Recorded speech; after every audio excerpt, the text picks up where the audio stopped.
자, 지금 이제 주제를 좀 바꿔서 토론을 좀 이어가야 하는데요. 제가 어저께 나왔던 뉴스토마토의 여론조사 결과를 보고 깜짝 놀랐습니다. 저희들이 지금부터 말씀드릴 내용은 이재명 민주당 대표와 원희룡 전 국토부 장관이 인천계양에서 경쟁을 했을 때 과연 선거 결과가 어떻게 될 것인가, 엄청난 격차 또는 지금 지지율 격차가 나올 것이라고 생각을 했는데, 어저께 나온 뉴스토마토의 여론조사 결과를 보면 지금 화면으로 보고 계신데요. 48.5%가 이재명 지지고요. 원희룡 지지가 지금 39.3%로 생각보다 격차가 높지 않다. 인천계양은 원래 야당 강세 지역인데, 일단 그 박진영 부원장 저 여론조사 결과 어떻게 해석하는 게 좋겠습니까? 물론 이게 정상이에요. 수도권에. 정상입니까? 수도권에 뭐 압도적으로 뭐 7대3 나오고 이런 데는 없어요. 그래도 대체로 한 55대 뭐 35 정도인데 그거보다는 아니, 격차 보통 55대 45 나오죠. 55대 55대 45에서 그냥 10% 차인데 이제 그 정도 나오는 거니까 이거는 뭐 현실이다 이렇게 보시면 되고요. 저는 뭐 이렇게 생각을 합니다. 이게 원희룡 그 장관이 정치 이렇게 하시면 안 된다는 생각이 드는 것이, 이분 이제 제주도 도지사까지 했다가 다시 이제 수도권으로 옮겨온 거 아닙니까? 그래 이제 정치라는 것은 한편으로 보면서 요즘 언론들이 게임하는 것처럼 보도를 하지만 가치의 영역입니다. 원희룡 정도 되고 이재명 정도 되면요, 지역구에서 출마하는 정치보다는 나는 국가 비전을 가지고 국민의힘을 이렇게 끌고 갈래, 나는 민주당을 이렇게 끌고 갈래, 이런 것들이 이슈가 돼야 되는데요. 아, 저기 가서 내가 자객이 돼가지고 누구하고 붙어가지고 이슈를 만들겠다, 이런 식으로 정치해가지고 저는 과연 대한민국 정치가 발전이 있을까, 이런 말씀 좀 드리고 싶고요. 지금 민주당하고 국민의힘의 갤럽조사 같은 경우에는요, 여론조사하고 2% 3%밖에 차이 안 납니다. 우리가 2020년 총선에서 민주당이 압승을 했지 않습니까? 정당 지지도에서는요, 국민의힘이 민주당보다 1% 앞섰습니다. 그게 대한민국 정치의 현실이고, 결국은 마지막에 가면요, 다 비슷비슷하게 수렴됩니다.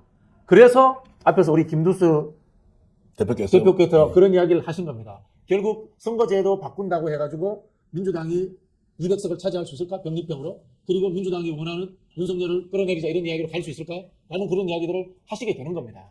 결국 그러면 뭐냐면요, 선거제도의 문제까지 다시 소취해서 말씀드리면은, 결국은 선거제도의 문제를 던져가지고 작은 이슈와 논란거리를 만드는 것보다는 김건희 특검에 올인을 하고 그것을 가지고 윤석열 심판론을 극대화시키고 난 이후에 선거제도의 문제는 나중에 가서 과연 윤석열 당을 100석 미만으로 떨어뜨릴 수 있는 제도가 무엇인가? 나는 그 판단이 선 다음에 해도 늦지 않다는 겁니다. 예, 오늘 뭐 저 민주당이 어떤 전략으로 앞으로 총선 국면에 임해야 하는지에 대해서 이제 자세히 말씀을 주셨는데요. 그래도 제가 원희룡 전 장관의 선전 양상에 대해서 좀 더 얘기를 나누겠습니다. 일단 이분이 인천계양에 왜 출마를 하고 지금 현재 어떤 마음을 갖고 있는지 저희들이 관련 영상 준비했는데, 일단 보고 나서 원 장관과 이재명 당대표의 여론조사 내용에 대해서 얘기를 좀 더 이어가겠습니다. 계양 내에서도 자신 있으신가요?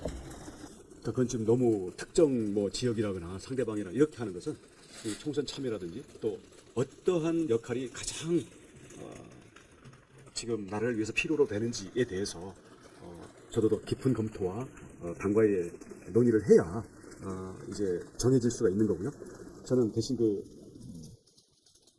구체적인 논의를 떠나서 저희 기본 자세는 아까 드린 말씀처럼 국민을 위해서 필요한 일이라면 어떠한 도전과 희생도 마다하지 않겠다라는 기본 자세를 가지고 있다.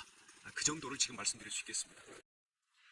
혹시라도 바람이 크게 불어서 인천계양에서 이재명 당대표를 끝갈 수도 있다, 그런 상황 올 수 있습니까? 저는 거의 뭐 불가능하다고 보는데요. 우리 불가능하다. 강서구청 선거를 좀 우리가 되돌아봐야 됩니다. 강서구청 선거에서 국힘당 후보가 38% 정도 받았습니다. 네. 그죠? 17% 포인트가 벌어졌지만 저들이 얼마 받았느냐 하면 윤석열 국정 지지율 정도 받았어요.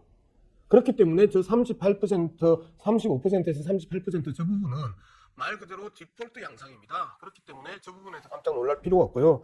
일단 뭐 원희룡 입장에 있어서는 그 1타 5피 정도 될 정도로 남는 장사도 1차적으로 보면 나 험지간다.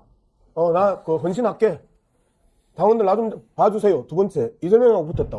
대통령 후보 감으로 급성장하고 자신의 비중을 확 높인다. 그 다음에 세 번째가 그 상당히 중요하죠. 총선 때 이재명 발목 잡기를 하겠다. 전국 지원 유세를 다녀야 되는 이재명을 계속해서 계양에다가 묶어두겠다. 이러한 선거 전략도 들어갑니다. 그리고 원희룡이 떨어져도 손해볼 거 없습니다. 그러면 자기 대통령 후보로서의 역할들을 그 한동훈을 제끼면서 공고히 할 수 있고, 그리고 총리로 갈 수 있는 가능성이 높습니다. 즉 원희룡 입장에서는 이번 총선을 자기가 대권 가도록 하는 데 있어서 최대치로 활용할 수 있는 게 이재명과 붙는 부분이고요. 그리고 이재명과 붙는 과정에 있어서 문제는 항상 그렇습니다. 누가 투표하느냐입니다. 말 그대로 막연한 불만 그리고 막연한 그 지지가 투표하는 게 아니고요. 적극적인 불만과 적극적인 지지자들이 투표합니다. 이 투표 양상에서 기본적으로 저는 15에서 20% 벌어질 가능성이 아주 높다. 제2의 강서구청장 선거가 재현될 가능성이 높다고 저는 그렇게 보는 거죠. 그 수도권 승부를 이렇게 박빙으로 몰고 가는 데는 원희룡 장관의 저런 그 정면 공격, 이재명과 맞대응 이런 것들이 좀 먹힐 수 있습니까, 김두수 대표님? 뭐 큰 역할을 할 거라고 봐요. 그러니까 예.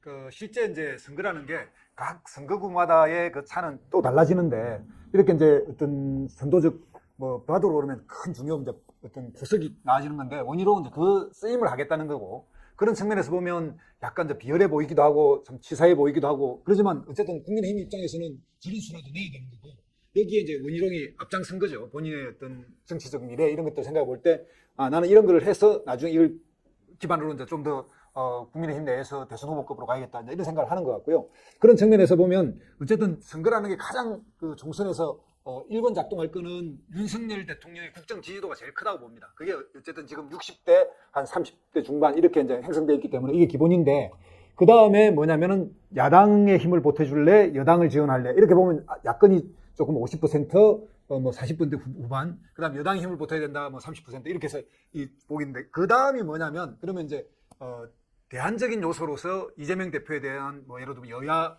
그 선두 지도자들 예를 들면 이제 윤석열을 제외한 한동훈이라든지 기타 이런 사람과 이재명 대표를 비롯한 이런 사람들에 대한 호감도 이런 건데 이런 부분에서는 또 차이가 더 줄어들거든요. 점점 줄어들고 있는데 그런 측면에서 원희룡은 이제 이재명 대표를 찍은 것 같고 이재명 대표가 여기 약점이 있지 않습니까? 이제 개항을에 출마라고 하는 것이 지금 송영길 대표와 연동돼 있었고 또 대선 끝나고 나서 그러니까 자기가 기반했던 성남을 떠나왔고 거기에 따른 야당 대표가 너무 좋은 자리에 쉬운 자리 간 거 아니냐 이런 공격점 이런 것들을 원희룡이 파고든 거죠. 자, 어쨌든 여론조사 상으로 보면 제 느낌은 이렇습니다. 이재명 대표가 원희룡으로도 공격을 받고 있는데 생각보다 격차가 크지 않다. 그리고 당내에서는 지금 이낙연 또는 이낙연 당대표가 정면 공격을 하고 탈당을 해서 진당을 만들 것이다. 이러면서 이재명 당대표가 궁지에 좀 몰리는 형국이라는 느낌이 드는데 실제 현장에서는 그렇지는 않습니까? 민주당 내에서는. 그렇죠. 뭐 크게 느끼진 않고. 제가 뭐 민주당에 조언을 하나 드리자면요. 민주당이 지금 해야 될 것은 윤석열 모닝, 김건희 모닝. 매일 윤석열, 김건희를 비판하는 메시지를 쏟아내면 됩니다. 원희룡 상대할 필요 없습니다. 그리고 당내 문제 상대할 필요 없습니다. 의원총회에서 선거구제 논의한 것은 굉장히 잘못한 겁니다. 그 왜 스스로 갈등을 만듭니까?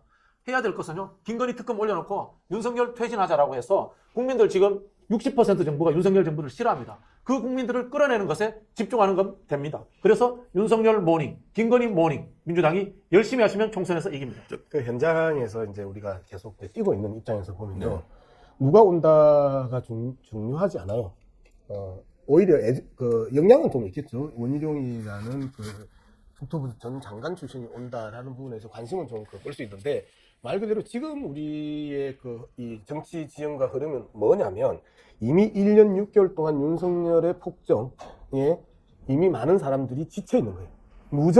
누적된 분노들이 심판의 욕구를 가지고 있는 거예요. 강서구청장 선거 직전에 왜 올해는 보궐선거가 이렇게 없냐라고 이야기했던 많은 유권자들이 있었단 말이에요. 즉 윤석열 정권을 심판하고자 하는 누적된 욕구가 발산되는 게 총선이고요. 총선은 대통령 선거가 좀 다릅니다. 총선은 지방선거하고 좀 다릅니다. 지방선거나 대통령 선거는 인물론이 상당 부분 먹혀 들어가는 영역이 있습니다만은 총선은 철저하게 정당 투표입니다. 그렇기 때문에 지금 국힘당이 플레이하고 있는 여러 영역들을 쳐다보면 새로운 사람 또는 유명한 사람들을 통해서 뭔가의 판을 반전시키고 그 다음에 뭐 한동훈을 비롯해가지고 인류안으로 쌍끌이를 해 나간다. 이런 부분들은 말 그대로 여의도의 탁상공론이고 현실과 동떨어진 잔머리다. 저는 이렇게 평가합니다.